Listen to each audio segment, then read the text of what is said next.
Assalamualaikum warahmatullahi wabarakatuh. Tapi Bu, masih semangat ya Bapak Ibu sekalian, insyaallah. Ya, waktu 25 menit Pak ya. Siap.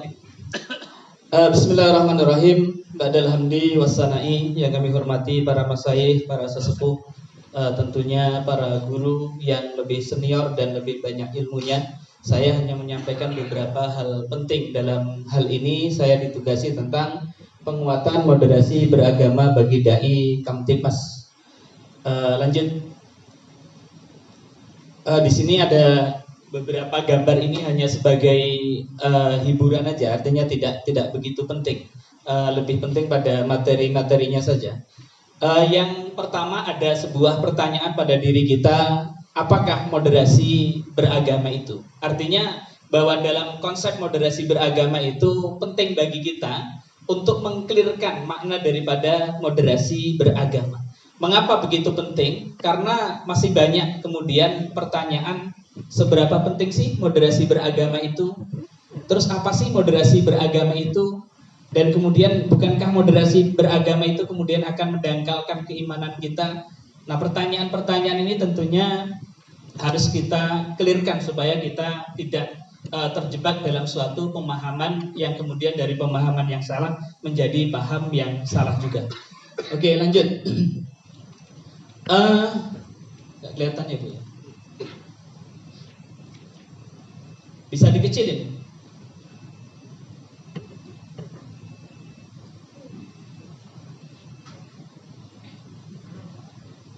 Nggak kelihatan.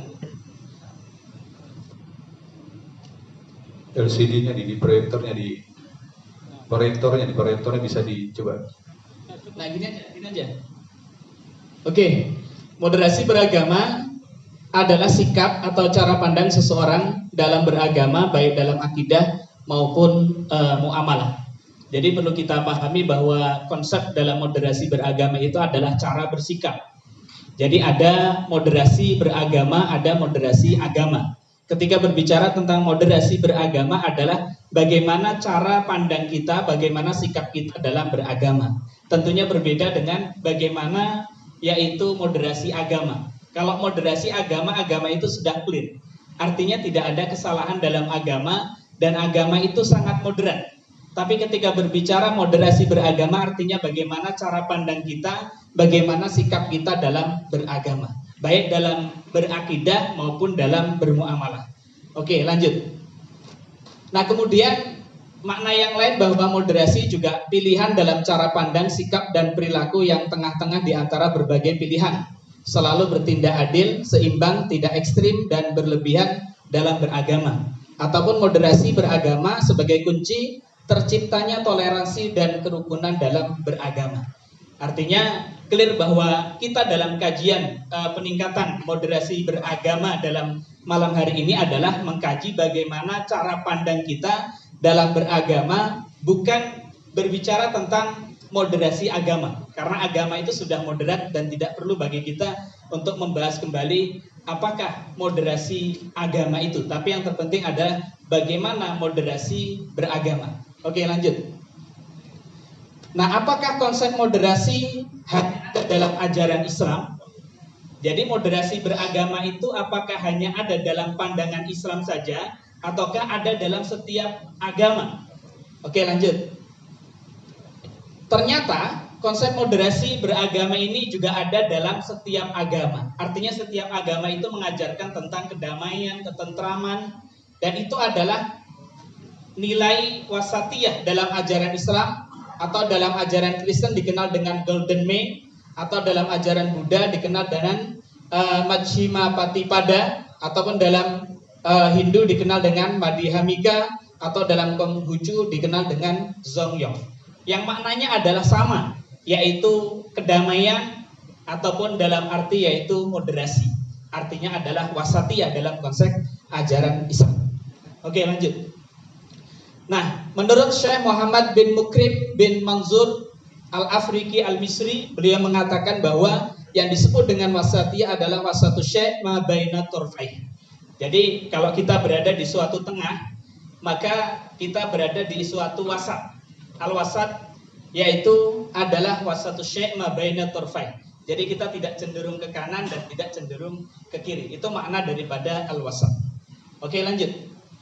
Ataupun wasatiyah sebagaimana dalam firman Allah Subhanahu wa taala dalam surat Al-Baqarah ayat 143 yang tentunya ayat ini sangat populer dan kita kenal ada satu kesalahan.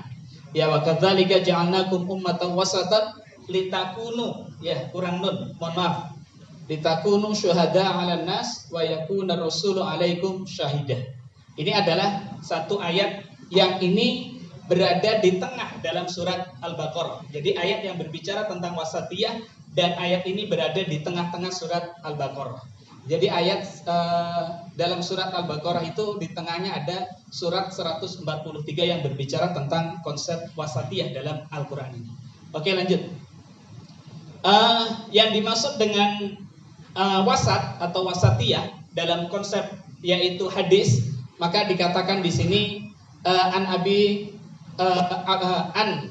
Shalihin an Abi Sa'idin an Nabi sallallahu alaihi wasallam fi qaulihi wa kadzalika ja'alnakum ummatan wasatan qala udulan. Jadi yang dimaksud dengan wasatiyah itu adalah keadilan. Jadi dalam konsep wasatiyah ummatan wasatan itu yang dimaksud adalah keadilan, bagaimana menjadi umat yang adil. Oke, lanjut. Ataupun dalam sabda Nabi yang lain dikatakan khairul umuri awsatuha. Jadi sebaik-baiknya perkara itu tidak cenderung ke kanan, tidak cenderung ke kiri, tapi berada di suatu tengahnya. Itu adalah pilihan yang terbaik. Oke, lanjut. Ataupun dalam hal yang disampaikan oleh Kiai Hasyim Muzadi, al-wasatiyatu hiya at-tawazzunu bainal aqidah wat tasamuh. Artinya bagaimana adanya suatu keseimbangan antara akidah yang kita miliki, keyakinan yang kita miliki. Kalau kita beragama Islam, maka kita punya keyakinan ajaran agama Islam. Akan tetapi di satu sisi lain bahwa kita sebagai agama yang mana di dalam negara Indonesia ini ada 6 agama yang dilindungi. Ketika kita sedang beribadah pada satu saat, berarti masih ada yaitu 5 agama lain yang berhak untuk menjalankan ibadah. Dan kita harus memiliki nilai-nilai toleransi di dalamnya. Oke, baik, lanjut. Kemudian menurut Kiai Khalil Nafis, beliau mengatakan al-Islam ala thariqatil wasatiyah, yaitu bagaimana kita berislam, bagaimana ajaran Islam, bagaimana agama Islam yang tetap berpijak pada cara pandang yang moderat. Oke, lanjut. Nah, prinsip-prinsip moderasi ini tentunya sangat kita kenal.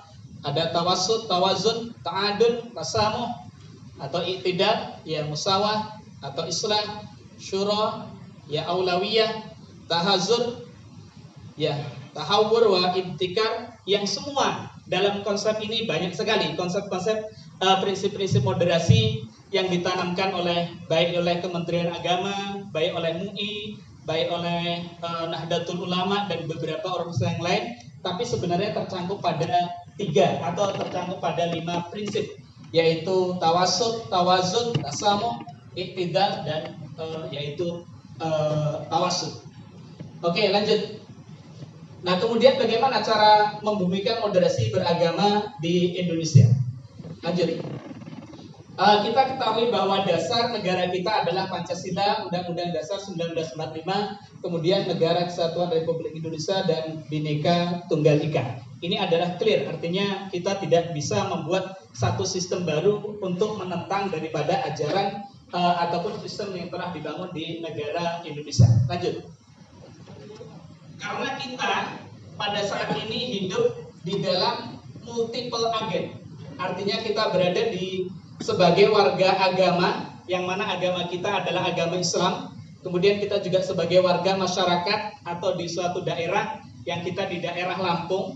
Kemudian kita sebagai warga Indonesia, artinya kita negara atau wilayah Lampung ini berada di bagian daripada yaitu Indonesia. Dan kita adalah sebagai warga dunia, artinya bahwa Indonesia itu berada di salah satu negara yang ada di dunia. Oke, lanjut. Yang ini diterjemahkan bahwa sebenarnya posisi agama dan negara itu di mana? Maka perlu kita ketahui bahwa agama itu sejatinya adalah bersifat pribadi. Jadi nomor 4 itu ada agama. Agama itu berada di dalam lingkaran yaitu wilayah, dan wilayah itu berada di lingkaran negara, dan negara itu berada di wilayah yaitu dunia.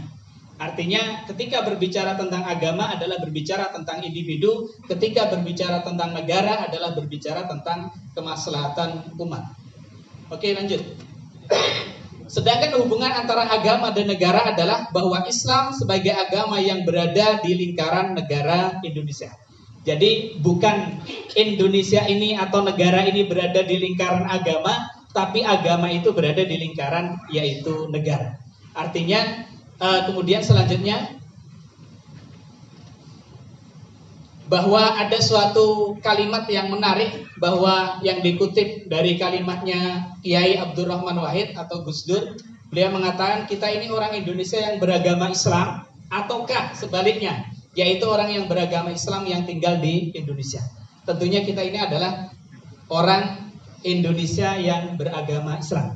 Jadi bukan orang yang beragama Islam yang tinggal di Indonesia. Kita ini tumpah darah kita ya Indonesia, kita berada di Indonesia dan kita beragama Islam. Artinya bukan negara kita negara Islam, tapi kita orang Islam yang tinggal di Indonesia. Oke, lanjut. Nah, kemudian agama untuk manusia ataukah manusia untuk agama? Ini juga sebuah pertanyaan-pertanyaan yang menggelitik pada kita. Termasuk saya mungkin lebih muda ya dari para narasumber sebelumnya, para guru saya, orang tua saya. Tentunya kita melihat bahwa agama itu sebenarnya dilihat dari cara berpakaian kita, ataukah dari simbol kita, ataukah dari nama kita. Misalnya kan begitu. Apakah kemudian ketika kita beragama Islam itu nama kita juga harus Islami misalnya? Mohon maaf, misalnya Bapak Kiai Abdul Syukur, Islami enggak? Islami, pasti Islam beliau. Soleh, ya. Kiai Sulaiman Bardan, Islami. Ya, ketika Agus Sirmanto, Islami enggak? Enggak Islami. Indonesia, tapi berambil dari 3 unsur. Unsur yang pertama adalah dari bahasa Jawa. Dari bahasa Jawa Agus itu artinya bagus. Nggih Pak Suto Pak Yesus ya. Jadi Agus itu artinya bagus. Tapi terlalu bagus. Artinya Agus itu kalau dari unsur bahasa Arabnya yang berarti agis. Agisna istighosah, tolabul isti'adah. Ya kan? Min ayyi syai'in. Ya, min hirman. Hirman itu adalah al-jiddu bil jiddi wal hirmanu bil kasali. Orang yang sukses itu biasanya dengan kesemangatan belajar, bekerja, sedangkan orang yang gagal itu biasanya dengan orang bermalas-malas. Artinya tolabul isti'adah min hirman. To itu apa? To itu bisa dari unsur bahasa Inggris yang berarti adalah to